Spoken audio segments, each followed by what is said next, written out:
abrace a 3 o 4, dígale, el Señor cambió tu historia por su sangre. Dígale, abrácelo, vamos, dígale, declárelo, confiéselo, establezca ese reino de los cielos, esa bendición en su vida.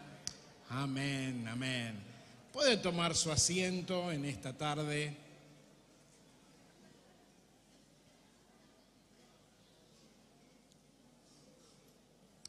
Antes de que podamos orar por los niños que hoy queremos consagrar al Señor, también queremos orar por nuestros hijos. Quería hablarle hoy de una unción generacional. Y le voy a pedir que usted por favor abra su Biblia en el libro de Apocalipsis, el capítulo 6, versículos 1 y 2. Vamos a compartir allí la palabra del Señor.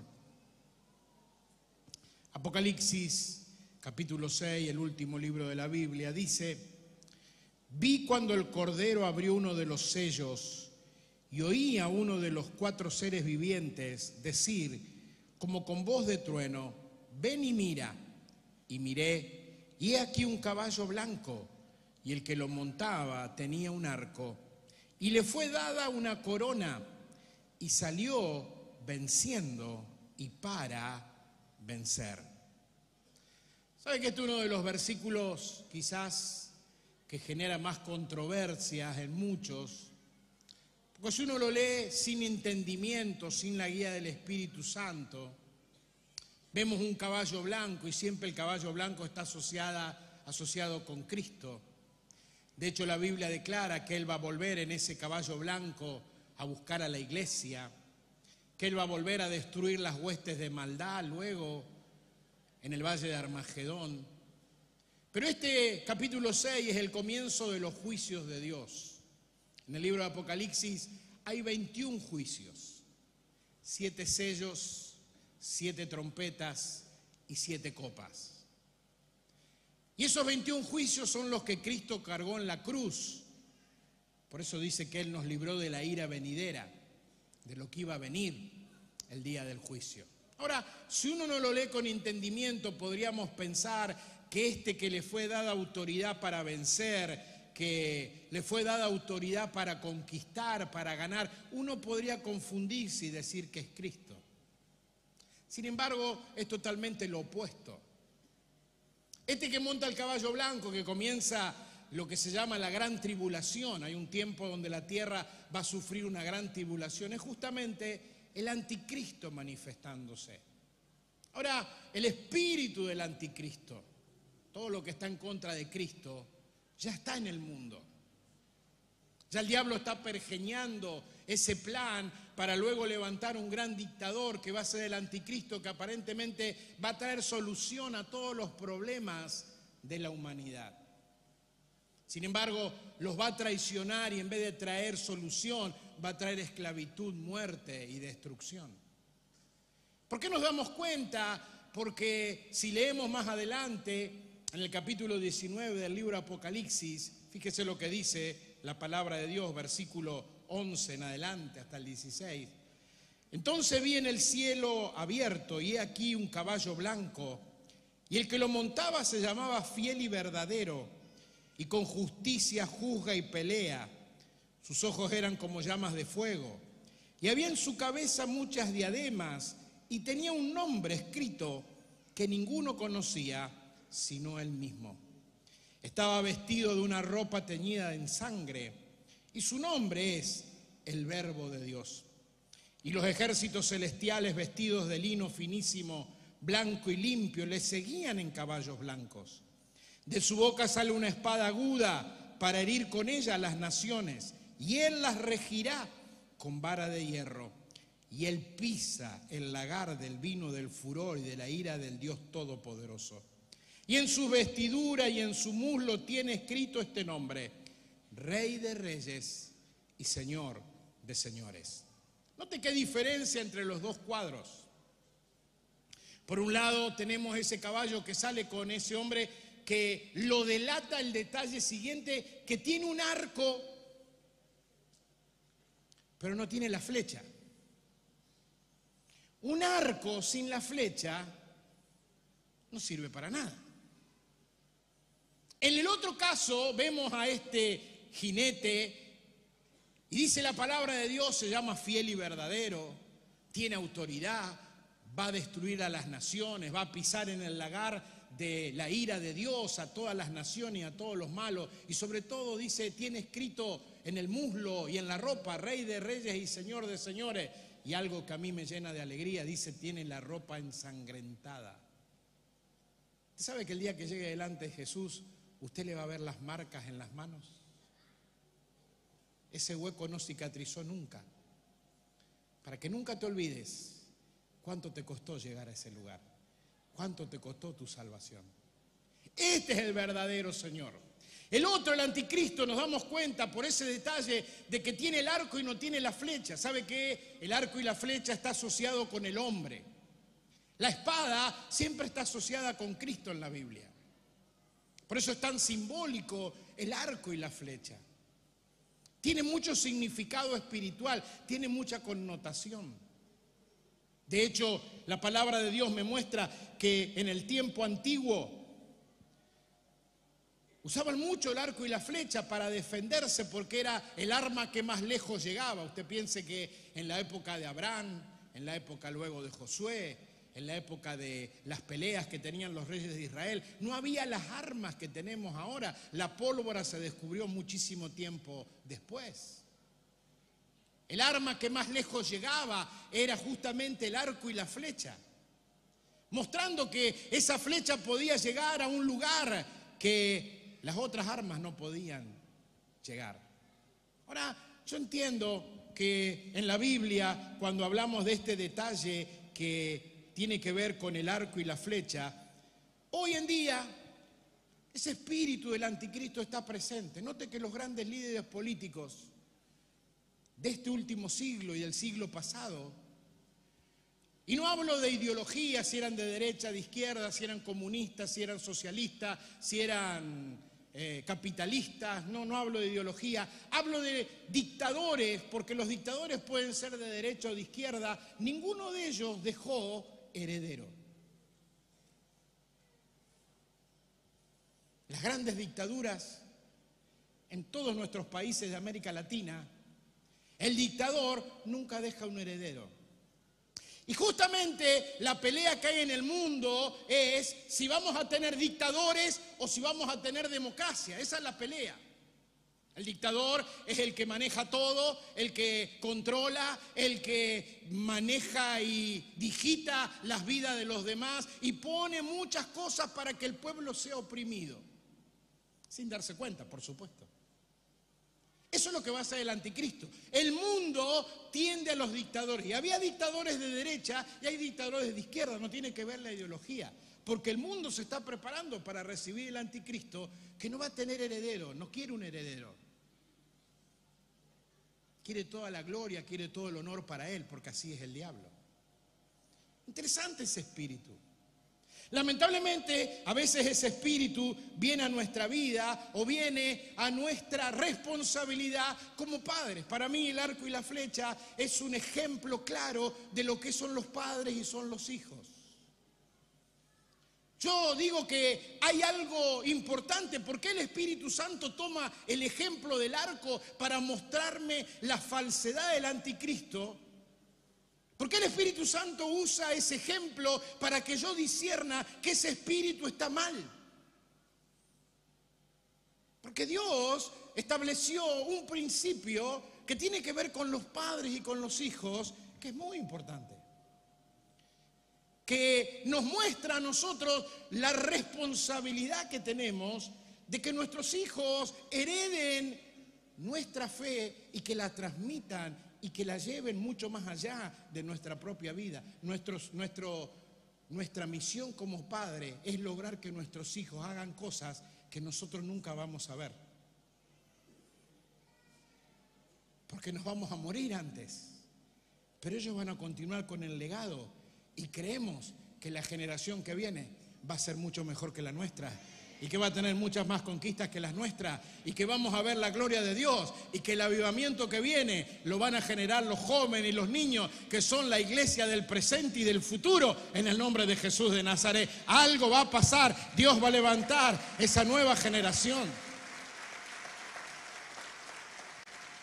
Ahora, me encanta investigar la palabra de Dios, y yo veo que en la vida cristiana la cuestión de ser un arco, una flecha, es cuestión de tiempos de Dios. Hay tiempos en donde Dios quiere que yo sea una flecha, y hay tiempos donde Dios quiere que yo sea un arco.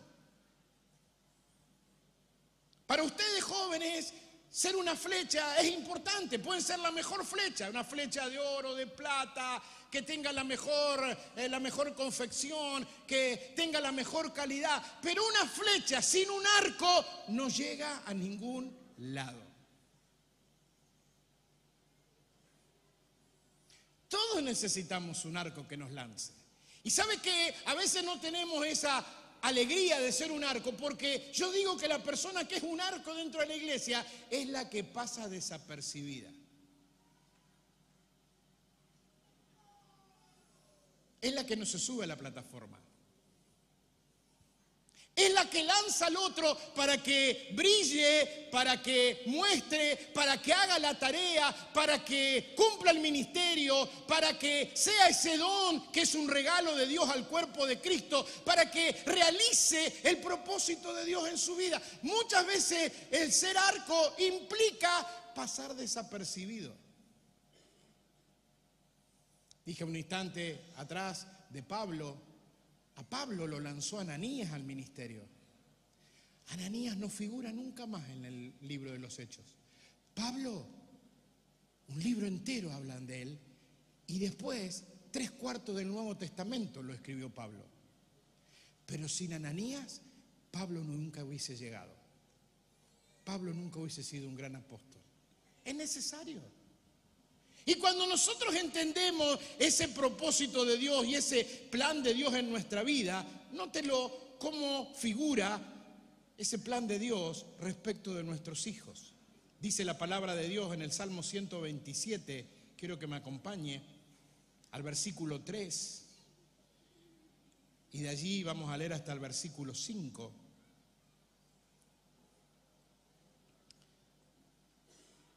Salmo 127, 3, dice así: He aquí, herencia de Jehová son los hijos, cosa de estima el fruto del vientre. Como saetas, como flechas en mano del valiente, así son los hijos habidos en la juventud. Bienaventurado el hombre que llenó su aljaba de ellos. No será avergonzado cuando hablare con sus enemigos en la puerta. Note, no sé si a usted le queda claro, ellos son las flechas, nuestros hijos son las flechas que Dios pone en nuestra aljaba, y la tarea como padre es lanzarlo lo más lejos que puedan. No estoy diciendo que los raje de su casa.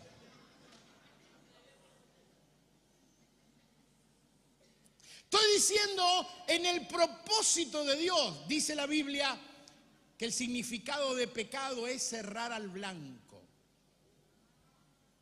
Dios tiene un blanco con su hijo. Dios tiene un propósito con su hijo. Dios tiene un plan con su hijo. Dios tiene una asignación para que su hijo lleve adelante, que quizás no tiene nada que ver con lo que usted espera que su hijo haga. A veces nosotros queremos que nuestros hijos hagan lo que nosotros no pudimos hacer, y Dios tiene otros planes. Por eso es tan importante entender el propósito de Dios, para que lanzando esa flecha lo más lejos que podamos, Dios dice, flechas en tu aljaba son tus hijos. Y como padres podemos ser adiestrados. Salmo 18, David dice, Él adiestra mis manos para la batalla. Puedo tomar con mi mano el arco de bronce. David jamás había agarrado un arco. David sabía manejar la onda. David no sabía manejar el arco porque él era un pastor, pero Dios adiestró sus manos para que tenga el arco de bronce y lance la flecha lo más lejos. Papá, mamá, abuelo, tío, vos que tenés la oportunidad de bendecir, de educar, de alimentar, de guiar a un hijo, a una hija, Dios te quiere adiestrar tus manos para que seas el arco que lo lance al propósito de Dios y que cumplan ese plan de Dios y hagan cosas grandes que queden marcadas en la historia, porque yo creo que nuestros hijos pueden cambiar la historia en el nombre de Jesús de Nazaret, y llega el tiempo de esta generación que va a ser encendida en el fuego de Dios. Ahora, mi hermano y amigo, dice la palabra del Señor que Dios pone esas flechas en manos de los valientes. Yo digo que para ser padre en este tiempo hay que ser valiente. En este tiempo y en cualquier tiempo. A mí siempre me decían, los tiempos pasados eran mejores. No había lo que había hoy. Y si yo miro la historia de mi familia, de mi abuelo, a mi abuelo le decían gorrión, un pichón en cada nido. Después de grande nos enteramos que mi abuelo tenía un hijo en la provincia de Buenos Aires. Mi tío Luis apareció de un día para el otro cuando yo ya era grande. Y no le cuento las otras historias. Claro, pero me decían que los tiempos pasados eran mejores. Teníamos un colaborador en Rafaela, Orlando Canelo. Él decía que cuando se casó con su esposa, que ni sabía el nombre, él le decía Coca. Le preguntaban, ¿cómo se llama su esposa? Fue a anotar los hijos y le preguntaron, ¿cómo se llama su esposa? Coca. ¿Cómo Coca? No sé el nombre, Coca. Yo le digo Coca. La conocí por Coca y para mí es Coca. ¿Sabe qué me contaba él? Que un día agarró un caballo y como el suegro no la dejaba casar, con el caballo la cargó a la mujer, se la robó, la puso arriba del caballo y se mandó a mudar. Se robó la piba de 17 años de la casa. Y los tiempos pasados eran mejores. No, en todo tiempo tenemos que ser valientes para ser padres. Creo que en este tiempo más todavía, porque a veces la vorágine de la sociedad, nuestra idea de que a nuestros hijos le queremos dar lo mejor y nos desvivimos y trabajamos de sol a sol y a tu hijo le das la mejor ropa, la mejor zapatilla, la mejor play, la mejor cama, la mejor televisión, los mejores lugares, lo llevas al shopping, le compras los combos que él quiere, pero ¿sabés lo que le falta? Vos. A nuestros hijos les faltan padres. Tiempo de calidad con ellos. Un abrazo. Una mirada a los ojos. Ver cómo están. Ver lo que dicen. Ver lo que tienen en el corazón. Pasar tiempo. Nuestros hijos necesitan afecto, necesitan cariño, necesitan abrazos, necesitan palabras de aprobación. Por eso digo que hay que ser valiente. Dejar de lado nuestra visión sesgada de que lo que le damos es suficiente. No necesitan tantos bienes materiales, porque los bienes materiales vienen y van. Y hay que enseñarle que a veces uno tiene un tiempo, como dice Pablo, estoy contento cuando tengo mucho y estoy contento cuando no tengo nada. Nuestros pibes no se contentan con nada, porque siempre queremos darle mucho, mucho, mucho, mucho, mucho. Y hay tiempo para todo, mi hermano. Hay que enseñárselos. No es ser un mal padre. Por eso digo que hay que ser valientes para poder criar los hijos y poder lanzarlos lo más lejos posible. Es el tiempo de aquellos que realmente se la juegan y hacen la voluntad del Señor. También hay que ser valiente para hablar palabras de bendición. Vivimos, como diría Isaías, tengo labios inmundos y vivo en un pueblo de labios inmundos. Cada uno se trata re mal. Los pibes cuando se encuentran se dicen cualquier palabra. Los padres, a veces influenciados por la sociedad y por lo que vemos en la tele y por lo que vemos en la serie y por lo que vemos en internet, le decimos cualquier palabra, soltamos palabras de condenación, los hacemos sentir que son ignorantes, que no sirven, no hay palabras de aprobación. Por eso digo, hay que ser valiente para establecer bendición. Usted no sabe el poder que hay en la bendición. Los judíos la tenían tan clara. Jacob se esperó para robarle la bendición al hermano. La doble bendición. Esaú, cuando se entera que Jacob le robó la bendición, le pide a Isaac: por favor, papá, dame una bendición. Y le dice Isaac: hijo mío, no puedo, ya se la di a Jacob. José pidió la bendición. Jacob mismo, cuando pelea con el ángel, le dice: no te voy a dejar hasta que no me bendigas. ¿Cómo será el poder que hay en la bendición que dice la palabra de Dios? Que la maldición llega hasta la tercera y cuarta generación, pero la bendición llega por 1000 generaciones. Yo estoy convencido, mi hermano, y se lo digo en el nombre de Jesús, muchos de ustedes vinieron al camino del Señor y es la primera generación que lo conoce a Cristo. ¿Sabe para qué? Para que usted redima tu apellido, para que a partir de vos ahora la maldición se corte y de acá por 1000 generaciones lo único que haya sea bendición, bendición, bendición y bendición en el nombre de Jesús de Nazaret. ¡Aleluya! Dios es el Dios de las generaciones. Cuando los hebreos oran, dicen: en el nombre del Dios de Abraham, de Isaac y de Jacob. Por eso yo hablo de una unción generacional. Hay poder en la bendición. También hay que ser valientes, mi hermanos, para aceptar que este es un nuevo tiempo. ¿Viste cómo hablan los pibes? Me flasheó, me dijeron un día el otro. ¿Qué? Si no tenés máquina de fotos, ¿cómo te flasheó? Estoy basado. ¿Qué estás qué? Y otras palabras que ni yo entiendo, tengo que tener un diccionario. A veces miro a algunos como se visten y digo: hay que aceptar que este es un tiempo distinto. Jesús dice, cuando habla del vino nuevo y del vino viejo, dice el Señor: el vino nuevo se podre en odres nuevos. Pero ese pasaje de Lucas 5 termina diciendo que hay que probar el vino añejo. Y cuando uno prueba el vino añejo, el más viejo, es el mejor. Entonces uno dice: ¿que el vino nuevo o el vino viejo?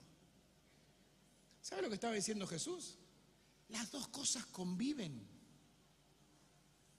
No hay drama para el Señor, porque uno tiene que tener una mente abierta. Dios tiene que cambiar mi mente y cambiar esa mente de griegos que tenemos, que es blanco o negro. Para los hebreos puede ser blanco y negro a la vez. Todo depende de Dios, pero todo depende de mí también. ¿Usted qué diría? A ver, pastor, o todo depende de Dios o todo depende de mí. Si depende de Dios, no me haga venir todos los días a la reunión. Si depende de Dios, yo tengo que dejar, pero déjeme que Dios haga. Ahora, si depende de mí, entonces que Dios me deje tranquilo y yo lo hago como yo quiero. No, para los hebreos, todo depende de Dios y todo depende de mí. Jesús dice: el vino nuevo, pongámoslo en odres nuevos. Yo no me voy a poner un pantalón roto que me apriete, o me voy a pintar el pelo, o me voy a poner aritos, o me voy a hacer caché, pibe. Porque no queda bien. Yo ya tengo un vino añejo, pero es el mejor. Tengo la experiencia. Ellos tienen la juventud, la fuerza y podemos convivir juntos. Dios dice que yo puedo ser el arco que lance esta nueva generación a la conquista, porque sé que Dios los va a encender en el fuego y va a venir el avivamiento de la santidad, de la palabra, de la evangelización y de ganar las almas y de cortar las maldiciones y declarar que esta generación no está perdida, está encendida por el poder del Espíritu Santo de Dios. ¡Aleluya!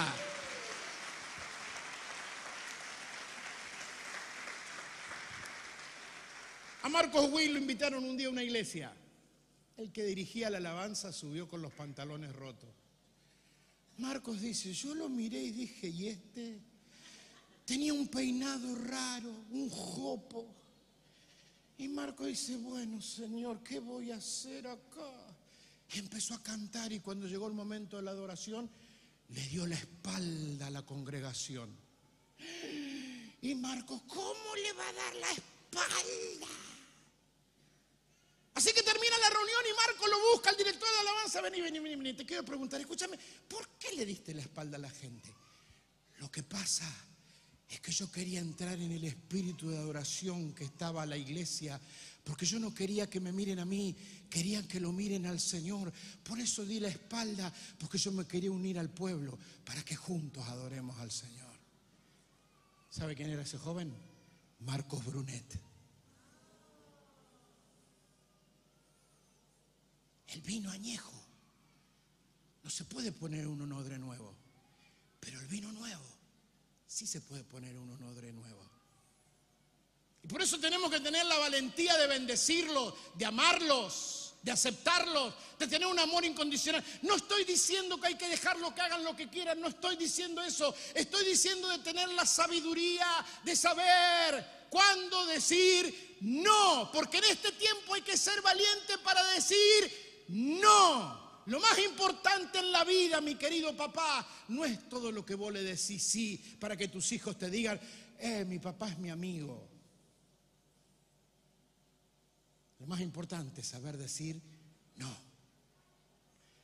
No, porque te estoy cuidando, porque te estoy amando, porque te estoy protegiendo, porque esa es mi función, porque vos sos tan precioso para Dios que no quiero que el diablo te destruya, que no quiero que el diablo te haga perder, que no quiero que pierdas tus sueños, porque la semilla que puso adentro Dios es tan poderosa y tan valiosa que yo me comprometo a cuidarla hasta el último día de mi vida para que cumplas el plan de Dios y vivas feliz, porque cumpliendo el plan de Dios serás feliz todos los días de tu vida. ¿Cuántos lo creen en esta tarde en el nombre de Jesús?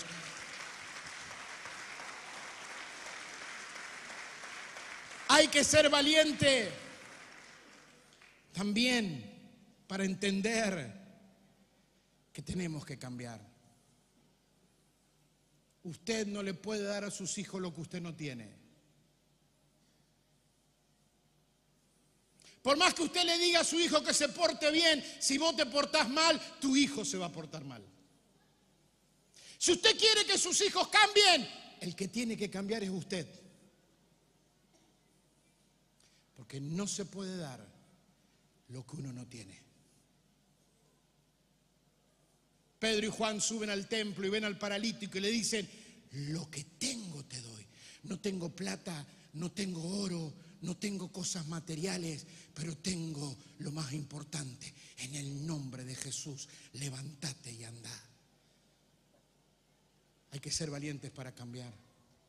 Para dejar el pecado, para dejar lo oscuro, para dejar el vicio, para tener comunión con Dios, para adorarlo a Dios, para estar lleno del Espíritu Santo. No se puede dar lo que uno no tiene. Esto es espiritual. No importa las palabras que vos digas, tus hijos te creen por lo que vos hacés, no por lo que decís. Hay que ser valiente para hacer esos cambios. Si querés que tu hijo haga las cosas distintas, vos tenés que hacer las cosas distintas. Y te lo profetizo, cambia vos y toda tu familia va a cambiar. Cambia vos y toda tu familia va a cambiar. Y aún los que están lejos, perdidos y descarriados, vendrán al camino del Señor. Porque la promesa de Dios, no he visto justo desamparado, ni su simiente que mendigue pan. Mis generaciones y yo serviremos al Señor en el nombre de Jesús. Lo vamos a hacer, lo vamos a creer.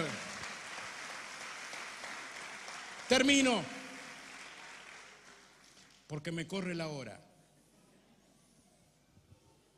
Hay que ser valientes para enfrentar este tiempo.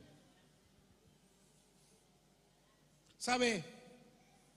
Está comprobado científicamente que hoy en día a los padres le dejaron de dar el chupete para darle un chupete electrónico a los pibes, un celular.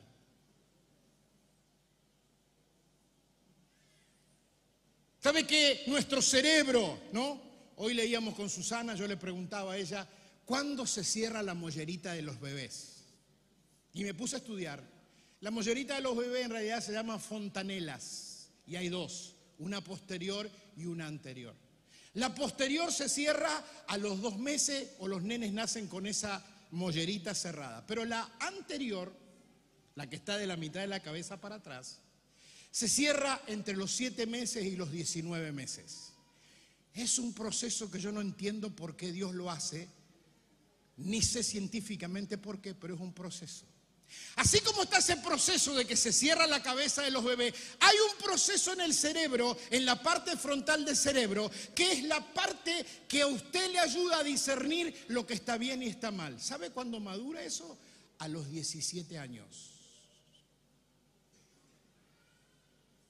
Aunque el chico diga a los 13, yo soy grande.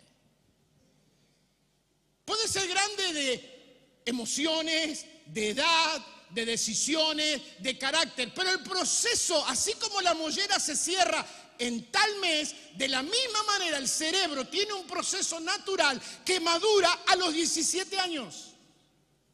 Recién ahí tenés la capacidad completa. Y me encanta porque la Biblia lo confirma. David fue ungido a los 17 años. María lo tuvo a Jesús a los 17 años. Samuel se levantó y fue a correr. Dice el joven Samuel, esa palabra joven, era un chico de 17 años. Cuando le llama Elí, le dice, Señor, Señor. 17 años. ¿Sabe qué significa el número 17 en la Biblia? Se lo leo. Conocimiento, responsabilidad, autodisciplina, fuerza, compasión, conciencia espiritual y sabiduría. Eso significa el número 17 en la Biblia. Qué interesante que a los 17 años madura mi cerebro y yo tengo conciencia, sé lo que está bien y lo que está mal. Cuando vos dejás que un nenito esté 3 horas en la pantalla del celular, sobre todo jugando juegos, no estoy diciendo, y lo aclaro, que si de vez en cuando mira un video o mira algo lindo. Por eso usted ve que cuando usted le da al nenito el celular, usted le pregunta, ¿viste algún dibujito feo? Porque no sabe discernir si está bien y si está mal. Y hay que controlarlos, hay que cuidarlos, porque hay mucha gente que hackea los videos de los nenes para transmitirles mensajes diabólicos. Mi hermano, si hackearon el Pentágono en Estados Unidos. Pero cuando un nenito está en un juego y pasa más de 2 horas, entre 2 y 3 horas, y va ganando, es tal la excitación que la criatura tiene, es tal el placer que recibe, es tal la endorfina que le viene al cerebro, que tenemos billones de neuronas en el cerebro. Y se conectan las neuronas cuando el nene lee, cuando el nene juega, cuando interactúa con otros chicos. Esas neuronas se conectan entre sí, se empiezan a conectar. Pero cuando el nene está mirando un juego y le gusta, le manda tal cantidad de placer y de endorfina que esa neurona queda en stand-by, queda descansando y se termina muriendo. Es como echarle 1 kilo de azúcar a cada neurona. ¿Usted le echaría 1 kilo de azúcar a cada neurona de su hijo? Seguro que no. Dicen los expertos que sería como meterle un shock de heroína. Por eso digo que hay que ser valientes en este tiempo para enseñar a nuestros hijos lo que les hace bien y librarlos de lo que les hace mal y ser el arco que Dios quiere que sea para que los lance lo más lejos posible y que ellos sean bendición todos los días de su vida. No estoy diciendo, hermano, que usted deje de darle el celular, porque usted sabe, yo le doy información y usted elige. Usted decide. Eso es la información. Y la Biblia lo confirma. Los grandes hombres de Dios que fueron llamados, que yo les dije 3, a los 17 años tuvieron un encuentro con Dios, tuvieron una decisión. Se cree que Isaías también a los 17 años tuvo esa decisión y ese encuentro con Dios. Estuve leyendo la historia y a los 17 años Isaías se da cuenta de que había un pecado en su vida y fue un tremendo profeta de Dios, al punto que estuvo profetizando en 3 reinados. Que esta tarde el Señor te ayude y diga, Señor, yo quiero ser valiente y bendecir a mis hijos y lanzarlos lo más lejos que pueda, que lleguen a hacer lo que yo no hice, que lleguen a tener mucho más, que Dios les dé más del doble de lo que Dios me ha dado a mí y que ellos sean instrumentos de bendición. Porque aunque tu hijo no estén hoy acá, yo declaro en el nombre de Jesús que el tiempo de que el corazón de los hijos vuelva a los padres ha llegado, mi hermano. Y el tiempo de que el corazón de los padres vuelvan a los hijos ha llegado. Y eso será el comienzo del gran avivamiento que Dios va a traer. ¿Cuántos lo creen en esta tarde? Denle un aplauso grande al Señor.